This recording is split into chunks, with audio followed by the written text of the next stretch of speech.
Welcome to In the Spotlight. I'm Abigail Pogrebin. Susan Weidman-Schneider, one of Lilith magazine's founding mothers, has been editor-in-chief since the magazine launched. Her writing about Jewish women's philanthropy, the Jewish stake in abortion rights, the persistence of gender stereotyping, and more have been credited with moving the needle on feminist change in the Jewish world. She's the author of Jewish and Female and Intermarriage, and co-author of Head and Heart, a book about money in the lives of women.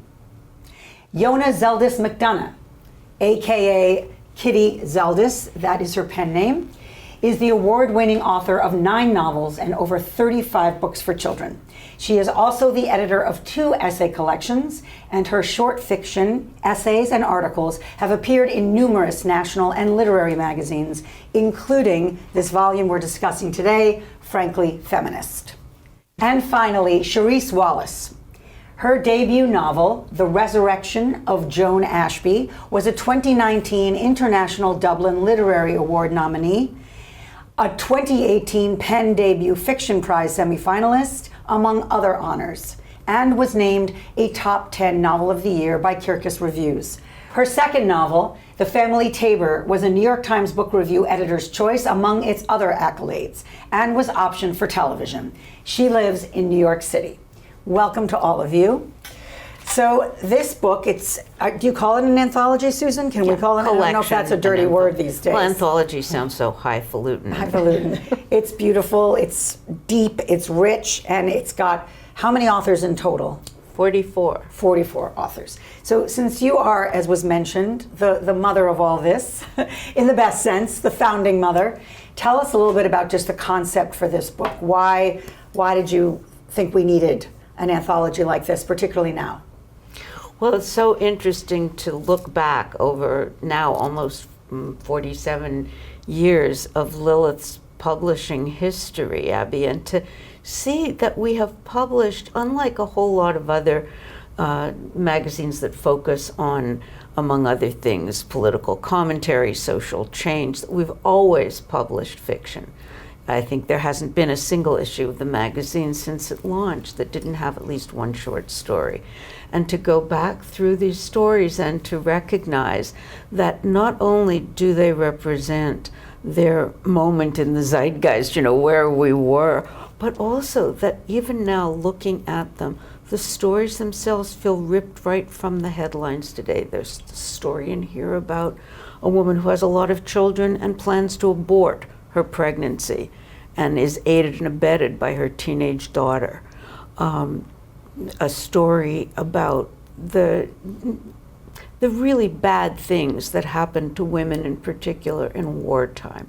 So there's a currency to these stories as we reread them that made it very clear that it would be absolutely delectable to bring them together and to converse with one another, really. And before we get to actually kind of what's in these pages, I just want people to understand Lilith. If it's a Shonda, if they've never heard of it, but it's possible they haven't.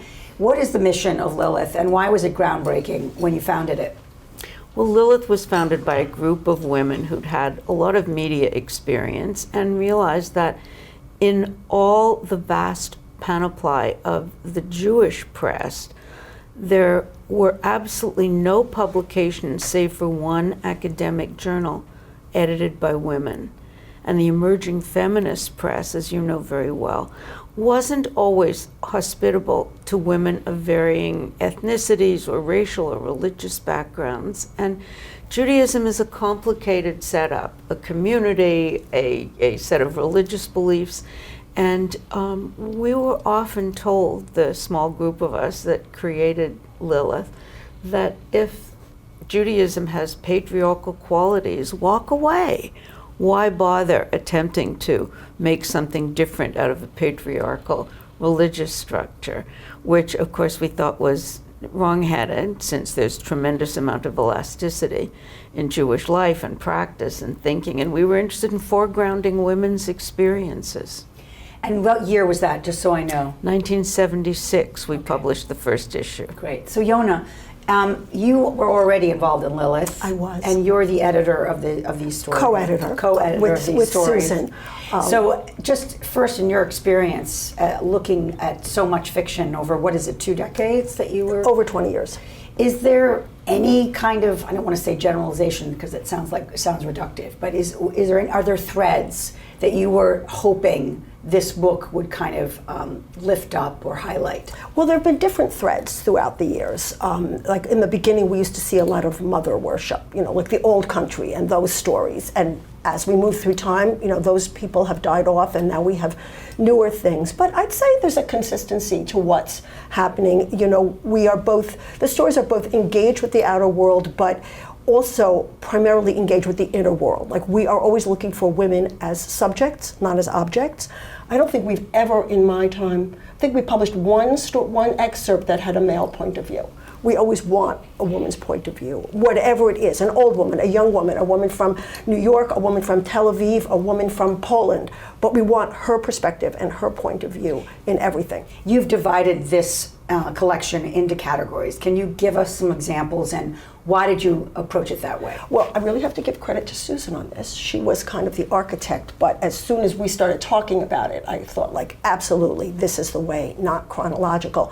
We let the material talk to us. Wouldn't you agree? That we looked at all the stories, and can I just say, I went through every single story we'd ever published, and my first list was over 80 stories that I wanted to include, that I really wanted to include. What was the total amount, roughly? That's math, and I try not to do that if possible. Roughly. About 150 stories. Okay, thank you for, and you loved 80. I read everything sure. again. And yes, there were 80 that I thought, I would love each and every one of these to be in here, but no publisher was going to let us publish a book with 80 stories. So we had to cut it down. And then as we finally did that, we let the stories talk to us and said, okay, this one seems to deal with war and that one seems to deal with war. So maybe, that's a category. So maybe there's a war category. Right. And the others are intimacies, transitions, body and soul, belonging. Are those, did the stories kind of dictate? Absolutely, the categories? Yes. And some of them, I think there would have been some fluidity there, like some things could fit in other things, but we wanted the stories, as Susan said, to speak to each other. That there was that conversation, not only with the reader, but with each other, that they were kind of amplifying. And I want to just jump in and say one category, which really could have spoken for all, is one that you haven't mentioned yet, Abby, which is transgressions. And that was, I have to say, not that one chooses favorites, but that became a pretty marvelous opportunity, almost like a canvas or a pin board, a sticky board. And there were some particular stories there that really found their home under the label transgressive. Well, that's a perfect segue, because you're in that section, Cherie's Transgressions. Can you just say how you came to this project and why it appealed to you to be part of it? Well, my very first published short story was chosen by Yona and appeared in Lilith magazine, and it has to be a long time 13, ago. 14 years ago. Okay. I mean, since then I've published a couple of novels, but Lilith has always had a great place in my heart. I mean, it was my first publishing home. It was so exciting to get this notice, we'd like to publish your story. At which point I told this woman I didn't know, and I was so excited that I'd realized I had to rewrite the whole thing. And here's the new version I'm sending. And she said, well, we're gonna have to start this all again. What do you mean by that? They had accepted one version of the story, and suddenly I'm saying, thank you, this is so fabulous, but by the way, I've completely reworked it over the last 32 hours, and here you go. And they ended up liking the next version, so that was all right. That's great. When I got the notice, when I got an email saying, we'd like to publish the story, we're doing this anthology, it was one of those things, and it's a magazine that I read regularly, along with something that's sort of on the other side. And I thought, my God, this has never been done. And why hasn't this been done? Because every time I get the magazine, the first thing I actually look at is I read your letter, and then I read the fiction to see, because it isn't a place I wrote, my second novel is called The Family Tabor, and it's just and it's about a Jewish family. And for me, it just happened to be a Jewish family. There are some Jewish elements in it. It didn't strike me as a Jewish book. But a lot of literature is very much divided. If it's a literary fiction novel, but it has a Jewish family, it's deemed Jewish literature, which is not always a box you want to be in.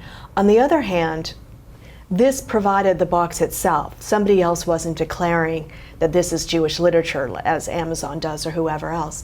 This was people who've been, seriously involved with Jewish literature for over 40 years, deciding it is time that we put forth our own stories in the way that we see how they work. I know that just because you have a political point of view, you are not guided by the politics. You're guided by the literary quality. Absolutely. The drama. The writing. Absolutely, the writing. But can you just address the fact that the title of this is frankly feminist, and that you also have to assume there are going to be some readers who are going to write it off as political, who are going to say, I don't want to read a political anthology. Is that something that you worried about, that it would be a barrier to the stories? I did not ever think that, to be honest. So you hate my question? No, I don't hate your question. It's just that the word feminist to me has an only positive meaning. So as it does to me, but so I don't have to tell you that word has become unnecessarily complicated for some. As have many other words. I'm aware of that, but we just felt that this was strong enough and good enough and necessary enough. I mean, one thing we didn't actually say is that in the anthology world or the collections world of Jewish literature, and there were none that focused exclusively on women. We were filling a gap. And in fact, reading through the collections of Jewish short stories through the ages, there are very few women appearing even in those magnificent tomes. And those women who do appear in many of the anthologies. They are fabulous writers. They have written for Lilith in other contexts, but we chose here rather deliberately to spotlight voices that might not otherwise be in the light or brought to people's attention. And I have to say, the first short story in this collection is an example of how, frankly, feminist can be read in so many different ways. It's the perspective of a fetus. The perspective, exactly, the perspective of a fetus, but the fetus as the stand-in for its author, Esther Singer Kreitman, the almost completely unknown and forgotten sister of I.B. Singer, Nobel Prize laureate, and his very much respected brother, I.B. Singer, the famous Singer brothers, the writers. There was a sister. Their mother destroyed her earliest writing, saying no one's going to marry you if you're known as a writer. I interrupted you. I want to make sure people heard that her mother destroyed her work. Her early work, exactly. Thinking that it would make her unmarriageable. Thinking that, that's pretty What man great, is going to right? want? What man is going to want a smart woman, right? Of course. And this story, from the perspective of a fetus, is in many ways really wrenching its author as unborn child, and then as a newborn sent out to live under the table of the wet nurse in the story. But it's fascinating, and this kicks off not only the collection, but also the first section of the book entitled Transitions, which has a very real progression through from this newborn, first the fetus, then newborn, through adolescence and many interesting takes on pairings, on loss, on burial.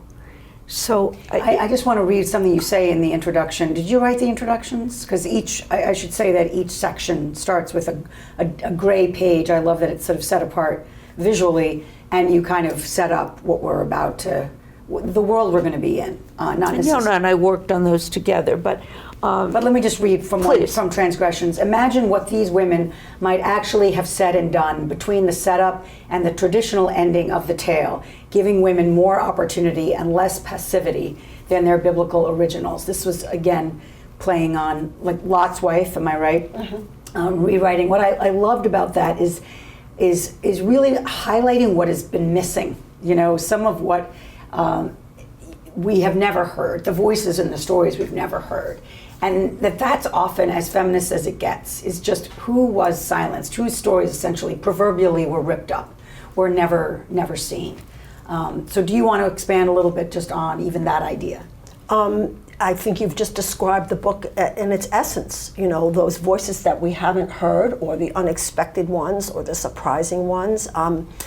I guess since she's sitting right here, I want to talk about Charissa's story. And reading it, it's the best job in the world, being the fiction editor of Lilith. I love it.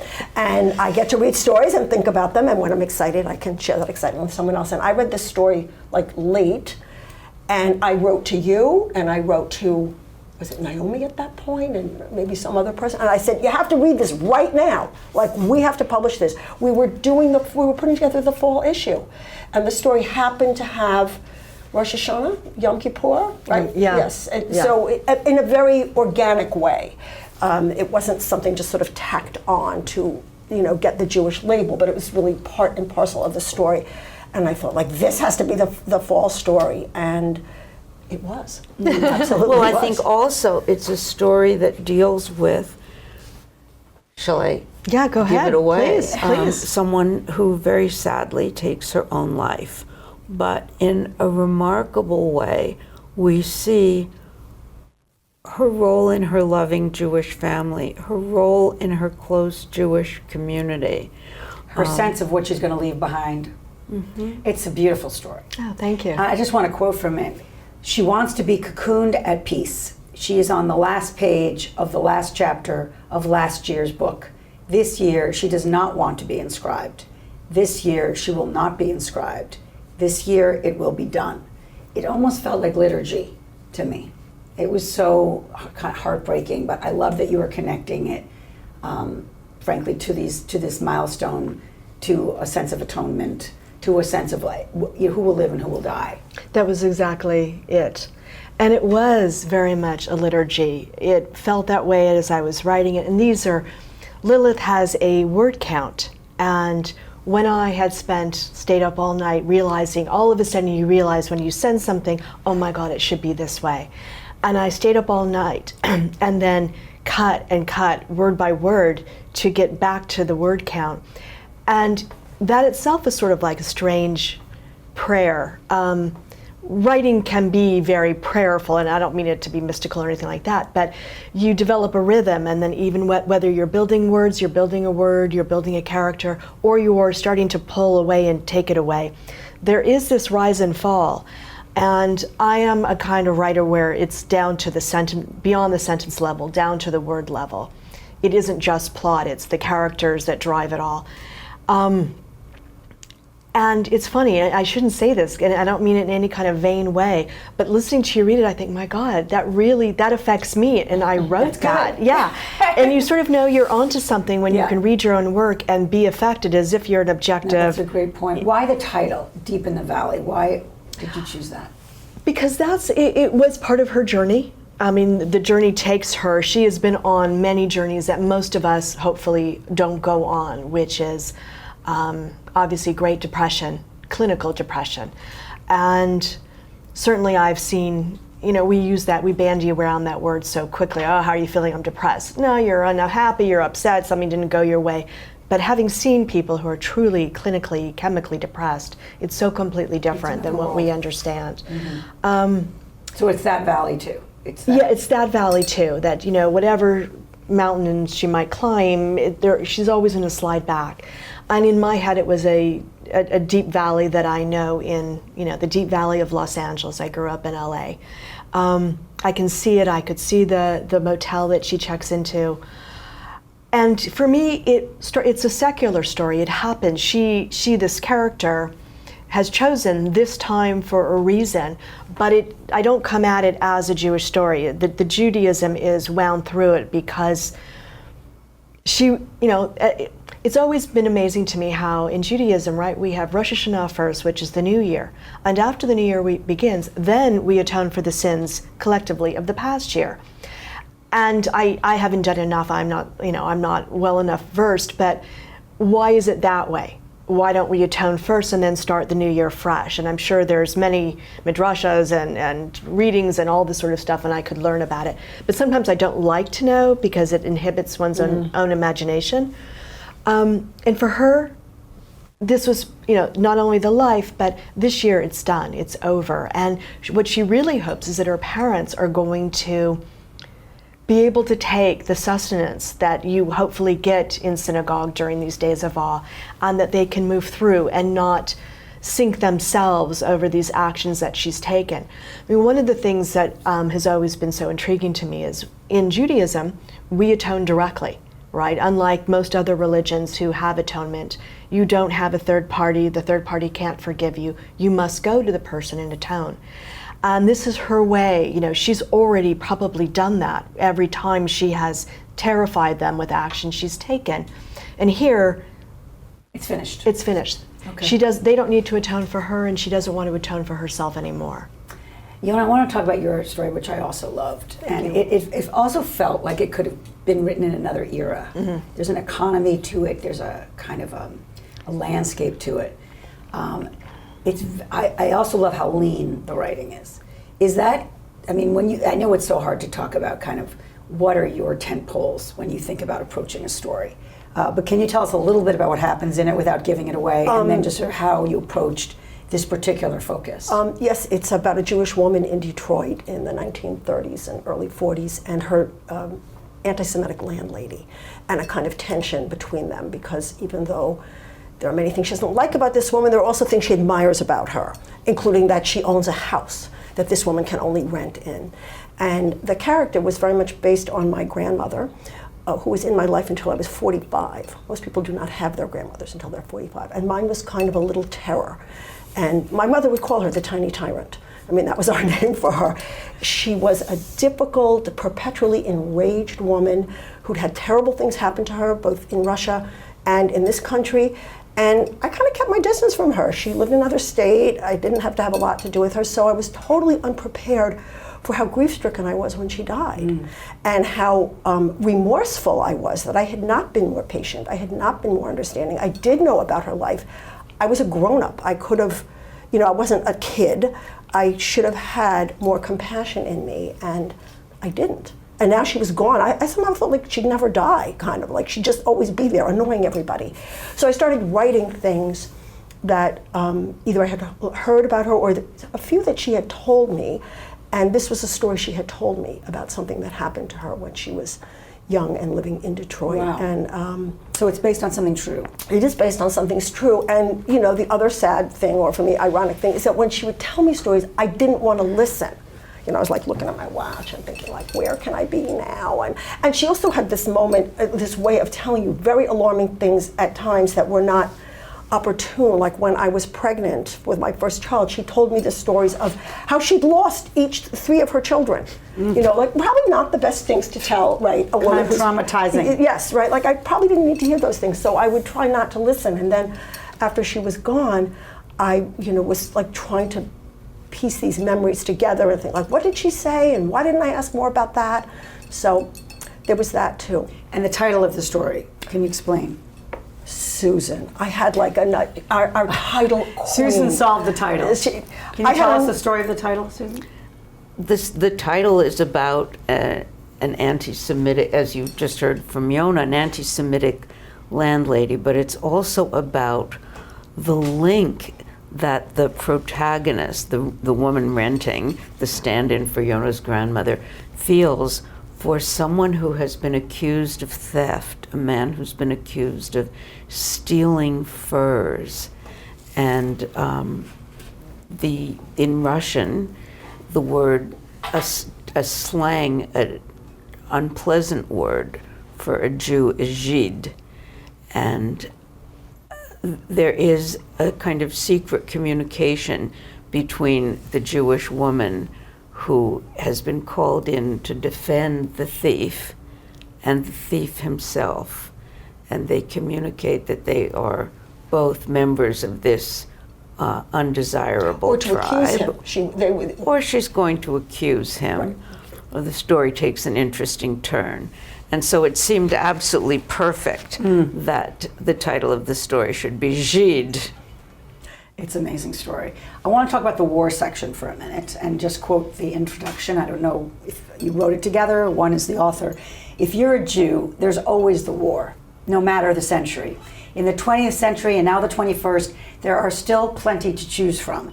Females are trapped in so many ways by the ravages of war, whether tending the proverbial fires on the home front while males are doing the fighting, as couriers masquerading as members of the quote other side, able to pass because they're not males, as prisoners of war, as Holocaust victims or survivors, or subject to the particular sexual ravages that enemies wreak on the most vulnerable.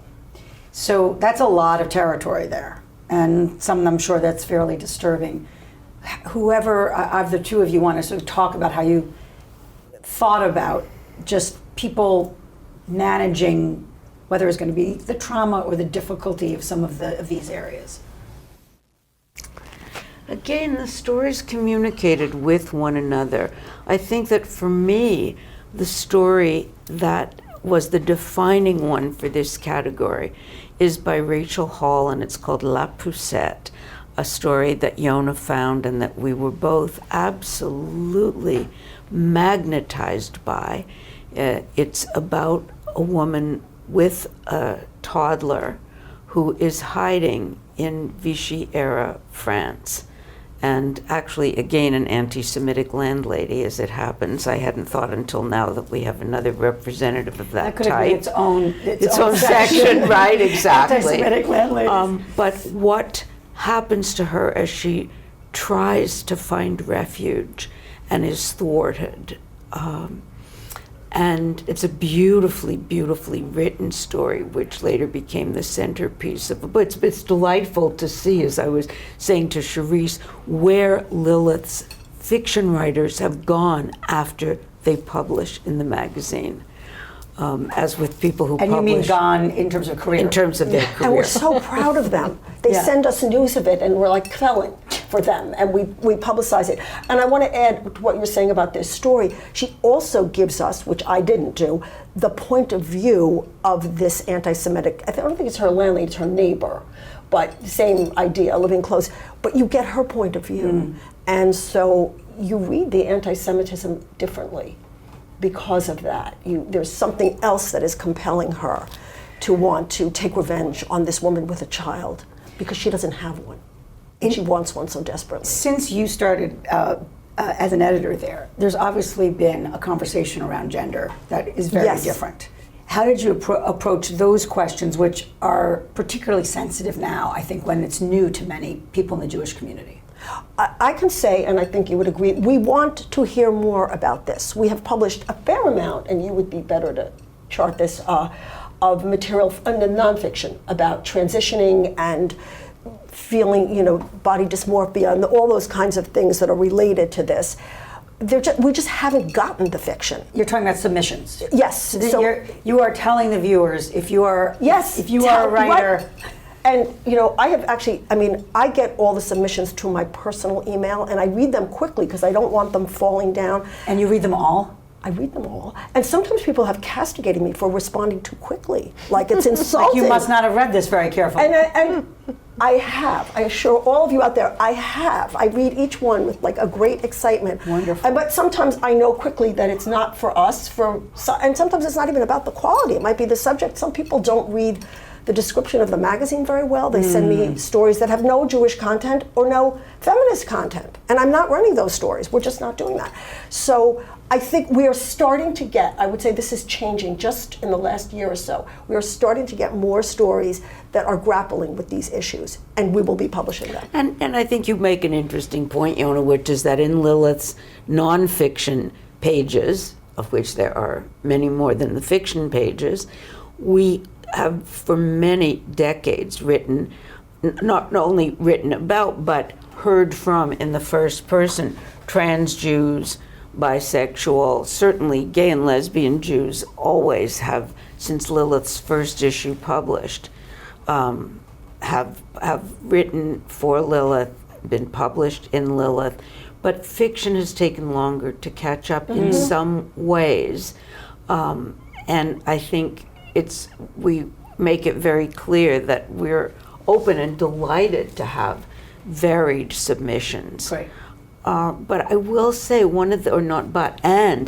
will say that in the collection, there again, from such an interesting perspective, there is a story about a woman who is beginning to question her own sexuality.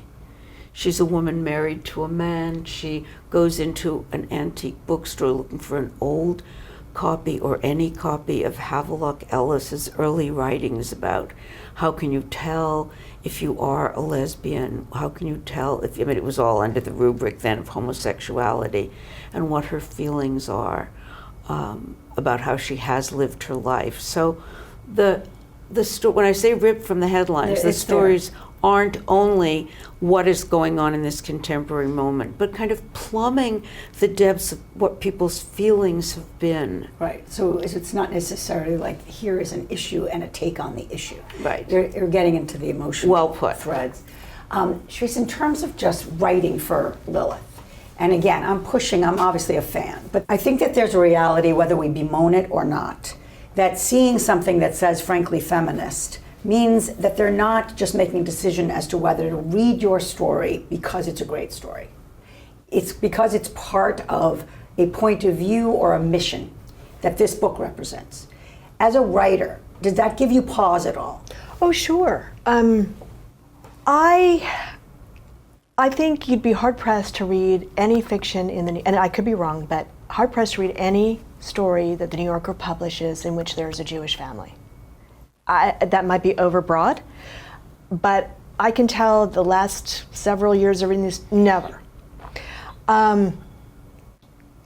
Which is strange, because I'm sure there are a lot of people who work at the New Yorker who probably identify as whatever else as Jewish.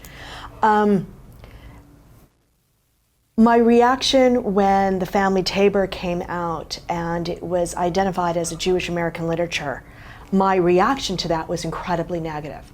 Do not stereotype the Resurrection of Joan Ashby does not feature any Judaism whatsoever. I am not a Jewish writer.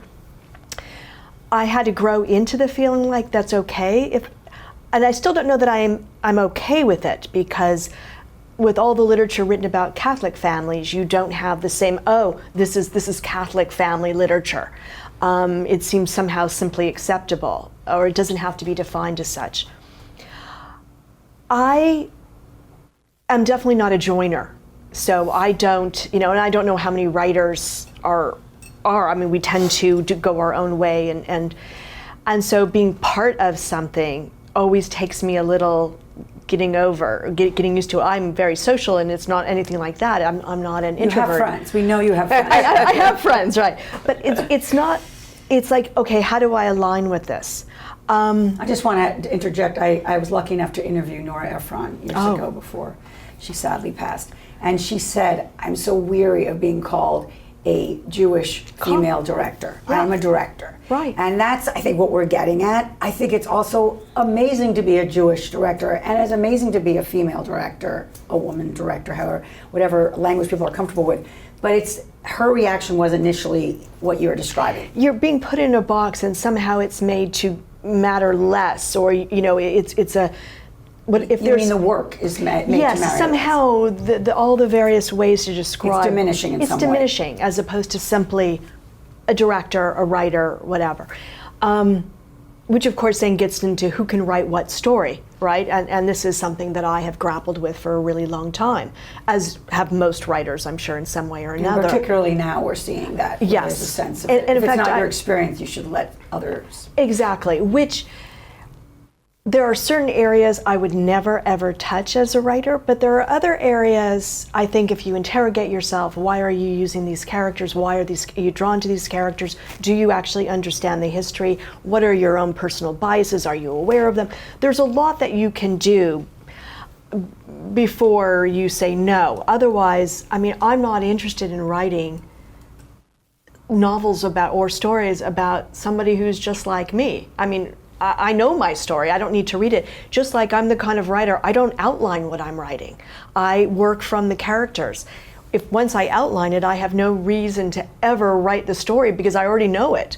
One of the things that I have liked very much about Lilith is that it feels very wide open. I think in some ways, Frankly Feminist is a tag that is actually on the magazine itself that dates to its founding, when to proclaim that you were something was perhaps even more important than perhaps it is now. What was very, I think, expansive and inclusive might to some now feel somehow limiting. It is on the tag of the magazine, and so it sort of made sense that this was, for those who read, you would say, oh, I recognize that tagline. Right. It's almost a brand. It is, yeah, exactly. It's almost a brand. I think it is important that people who want to learn more, because not everyone is a practicing Jew. I mean, I'm a Jew who was raised conservative, bat mitzvahed, then reform, then sort of my own thing. You know, as I was telling Susan, my parents are coming to town, so I get to go back to Yom Kippur services. It's a window into... It's a window into a world, into views you may not be aware of, no matter how much reading you do of New York Times or Wall Street Journal. It's a way to see how other people are thinking. And living. It's always interesting to see how rabbis who write for the magazine are approaching issues in their congregation or issues they're having. It's no different than reading The Atlantic or The New Yorker or anything. It's a canvas. It's a canvas, and it's a very broad canvas, much more broad than, for instance, another magazine I've read for a while, Jewish Currents, which very much has a very political, very specific arrow of views, which has been very interesting. It's like watching Al Jazeera News, not just, ABC News. So very inclusive and very broad. And so you got yourself to that comfort level. Yes. Susan, the word frankly, I just want to understand that. Frankly feminist, as opposed to... what, subtly feminist? Well, as opposed to shying away from the label. And interestingly, when Lilith first published, the tagline on the premiere issue read something like, "The Jewish Woman's Magazine." And it was only about 15 or 20 years in that I opened my eyes one morning and thought, independent, Jewish, and frankly feminist. And that's what the tagline reads. So we borrowed the frankly feminist part for the anthology, for the collection. But I do think that what you were saying, Charisse, about a very big, what sounds like a very big tent, that Lilith is wide open. Lilith has been delighted to be the subject of salons that for the last 10 years or so have been meeting to talk around the country. There are more than 100 of them now that meet with every quarterly issue of the print magazine. And I attended one of these salons recently where a woman said, what I like about Lilith is that in these pages I meet people who are like me and very much unlike me. And I think that's part of the draw. Yeah. And I think that that's what's going on here too, under the rubric frankly feminist, which means that women are not objects, women are subjects, that with every story, and I can say this because I don't write fiction myself, and I love these stories. I really enjoyed reading them and rereading them as I get to talk about the book, but with every sort of, it's like a kaleidoscope, or with every tilt of the prism, you see something different. You're meeting a new character, a new set of characters, a new dilemma in the life. Right. These are not someone. easy. These are not tied up with a bow at all. We even said that. We said that somewhere. That was our feeling. And I'd like to speak to this elastic quality that you're talking about. I think we, as much as we define ourselves as Jewish and feminist, that term has a lot of room and is very expansive. And I think that is what draws people. And before I became Lilith's fiction editor, I wrote for Lilith. And I found a home for my work that might not have fit in other Jewish publications. And I, in particular, I mean, the McDonough I married. And my husband didn't convert. I didn't want him to convert. He certainly didn't want me to convert. And I have experienced, personally, pushback in the Jewish community, like, why did you intermarry? How are you raising your children? And I think, and that's your business because. And I never felt that at Lilith, not for 1 second. Like the understanding was, you identify as a Jewish woman. Come, be with us. Welcome. You are welcome here. Like that's enough. It doesn't have to, fit into a particular set of rules or, experiences or ways of being. Like that's sufficient. Now, you talk about some of the kind of assumptions that I think a lot of these stories upend, and one of them is that a Jew should want to be with another Jew, make a life with another Jew. The other is just fertility. Like you should aim for it, you should multiply. Right. Maybe some people can aim for it and unfortunately hit roadblocks on fertility. But certainly that sense of you having children is a Jewish life. Was that some piece of your, there are stories that sort of speak to that. I think in one place you said that like celibacy is kind of like unheard of in the Jewish community. I can't remember the language around it, but in Jewish life there has never been an honored place for the celibate. Or these kind of were you playing with some of the assumptions in the Jewish community of kind of what is the right path for a Jewish life? That's interesting. I don't know that I thought about it in that way. I would say that, when you ask me about themes that I see, that come to it, like there are always stories about that, about children. Wanting them, having them, not wanting them, not having them, wanting them, not having them, like whatever, sort of permutation of that you can get. Like that seems to be a central feature. I hadn't really thought, but it's a good question, it's a good point, that's Jewish. To me it seemed more about being a woman. Like that is kind of a central issue. Not that you must, but your body can do this. Do you want to do this? How often do you want to do this? Why not?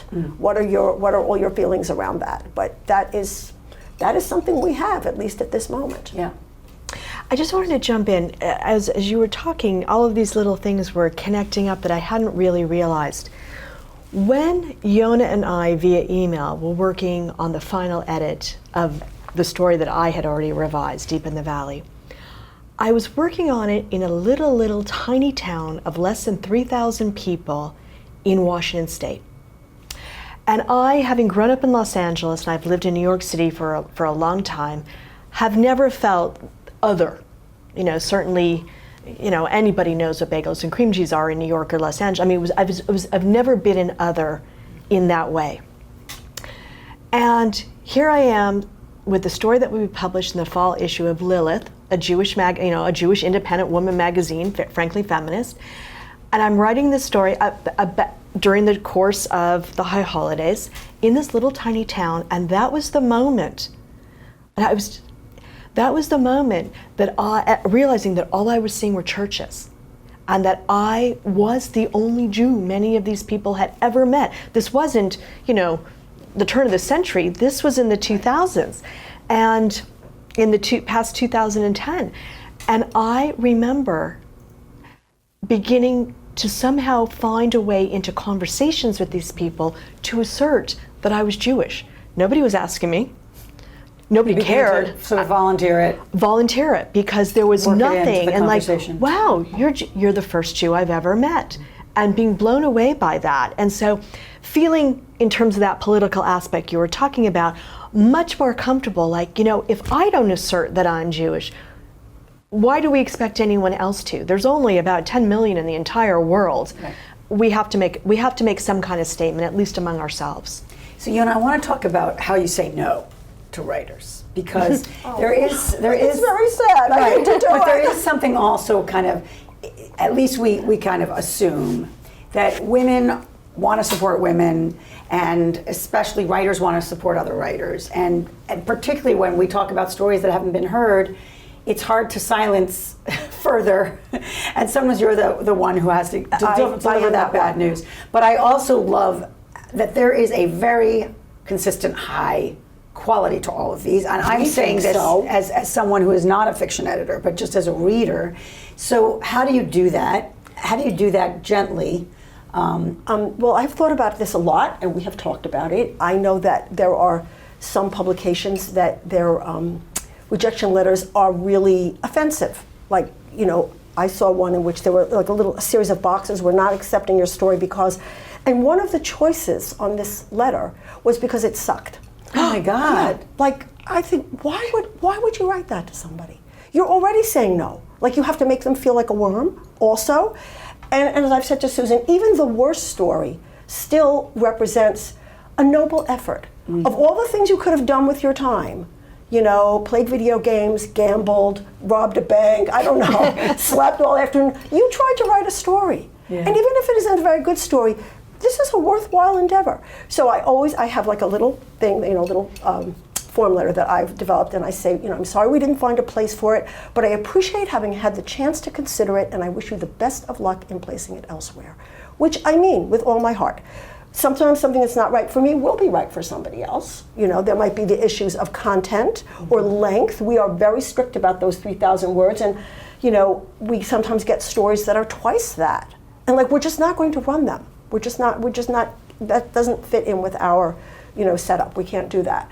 So, you know, why can't I give somebody that politeness and dignity? And I think maybe being a writer myself is helpful in that, because I sit, you know, I'm on the other side of the desk too, and I still hear no. And it's never fun to hear no, but there are different ways of saying it, and I try to say it in the most respectful way that I can, you know, that you can, and I really, and sometimes people write to me and they kind of like want more, like, why did you say, you know, what about it? And I'm really not in the position to be critiquing people's works, and I say the best advice I have for you is the advice I give to myself. Keep writing, keep sending out your work. Great. Yeah. Susan, the question of race, of Jews of color, how did you approach that in this book of fiction? Well, it's interesting that we have, particularly in the last, I would say, 5 years in Lilith, featured a lot more writing by Jews of color, again, because it's a subject that has been very current. We don't have an enormous amount of fiction coming to us that specifically deals with race in, thematically in fiction. There is a story in the anthology that I think is quite fascinating by Carol Livia Heron, who has written a number of books about growing up as a black child. She herself is a professor of classics, interestingly, at Howard, and has spoken about that. She has a weekly radio program in Washington, D.C. And her short story, which is about a comet that passes over the United States and what it's like to have the comet pass over while she herself is marching for Black Lives Matter in the streets of Washington with her fellow congregants from her Washington synagogue, and her thoughts about what has gone on in the world since the comet passed the last time around. It's a perspective that no one else would have brought to, neither to the phenomenon of what's going on in the skies, nor to the marches for Black Lives, I think. And there's also a voice from an Ethiopian Yes. writer, correct? yes, and the Well, author. she's not Ethiopian. She herself is not Ethiopian, but you raise an interesting question, of course, which is that I believe fiction has the power to render us more empathic. In fiction, we get to see the lives of people unlike ourselves. So the question that arises, who gets, as you mentioned, Charisse, who gets to tell what stories? It's a beautifully told story in the words of an Ethiopian mother who has managed to leave Ethiopia as a Jew and come to Israel, and the displacements that she feels. Yeah. My daughters aren't living the life that I was living, and so on. I give you all a chance to give a last word, and I'm going to start with you, Charisse, but I'm going to read Anita Diamond's words. She wrote the foreword and The Red Tent, which we all know is the bestseller. She says, "I'm always telling people that there has never been a better time to be a Jewish woman. I have many proofs, including Lilith, which has given public voice to our concerns and our anger, celebrating our achievements, plumbing our sorrows, and creating a platform/living room for our conversations. And now, Frankly Feminist. So I want to give you, maybe that's a springboard for a final word or thought that you would love viewers to hear who might decide to buy this book. Oh my God. It's very simple. There are wonderful short story collections out there. More people should buy them, but there are lots of people who do buy them. They are still selling. And this is simply, if nothing else, you can take away the Frankly Feminist, you can take away the political issues, you can simply buy it because it's a fantastic collection of short stories. That's all. Thank you. Yona. What do I want to say about that? Well, I guess I'd have to admit, as I have been all along implied, my extreme bias here. You know, I have lived with these stories, many of them, for over 20 years, and I feel like I am their cheerleader, their midwife, their mom. You know, on their wedding, like on their wedding day, like I'm fixing the dress and kind of, you know, making the bow all right.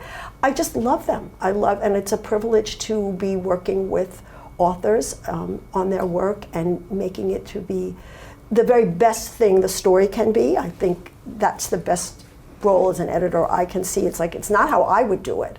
You know, I'm a writer. I do it my way when I'm writing, but when I'm an editor, I want to see how you were planning to do it and how can I help you do that in the best way possible. Great.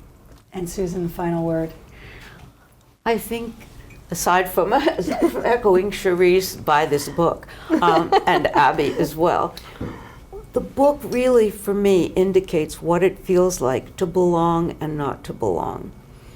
I think that as Jews, we are often in the enviable, unenviable position of being able to see things from the margins and to be able to see things from deep within the community. And these stories do all of that. Thank you, Susan, Yona, Cherise. The book is Frankly Feminist, the subtitle Short Stories by Jewish Women from Lilith magazine. It's a wonderful gift to give for a Jewish holiday or any reason at all. I'm Abigail Pogrebin, so honored to be with the three of you. Thank you for this work and this contribution. I will see you next time on In the Spotlight.